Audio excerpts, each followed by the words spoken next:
А вы знали то, что звучание фортепиано помогает человеку расслабиться и успокоиться? Гора новостей приехала на концерт-лекцию.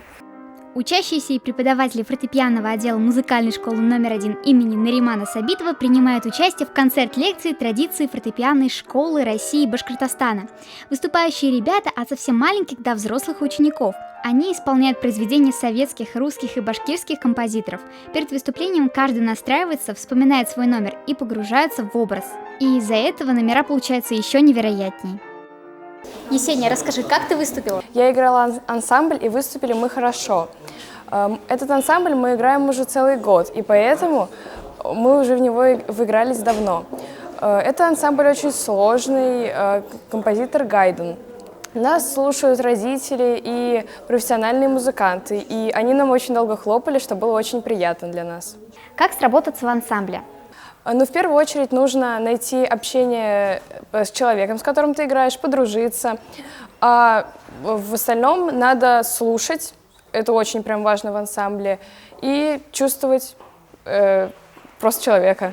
На самом деле искусство фортепианной музыки очень сложное, ведь можно случайно нажать не на ту клавишу, и вся мелодия изменится. Лекционная часть концерта знакомит слушателей с традицией фортепианной школы известного педагога Николая Зверева, а также с становлением и развитием фортепианной школы Башкортостана, а также о патриотизме русских пианистов в годы Великой Отечественной войны. Концерт ведет заведующая фортепианного отдела учебного корпуса номер 2 Лариса Морозова с учащимся школы Данилы Сафиным.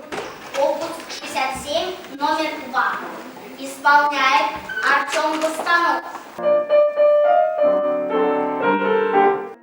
А вы знали, что фортепиано среднего размера имеет 230 струн, каждый из которых имеет натяжение 70 кг, а общее натяжение достигает 30 тонн? Расскажи про свой номер. Я выступила хорошо, думаю, что меня оценят по достоинству, и я выбрала наигрыш Сабитова. Оно сложное произведение. Что тебе больше всего нравится в фортепианной музыке?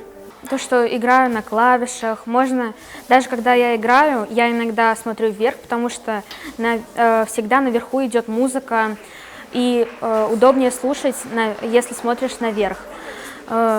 Красивая музыка — это основное из всех вообще музыкальных инструментах. Даже те, которые играют на других музыкальных инструментах, все равно изучают именно это музыкальный инструмент.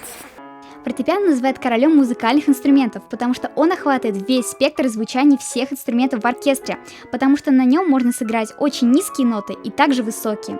Новое фортепиано следует настраивать 4 раза в первый год при каждой смене сезона. Слушать живое исполнение фортепиано намного эффективнее, чем записи.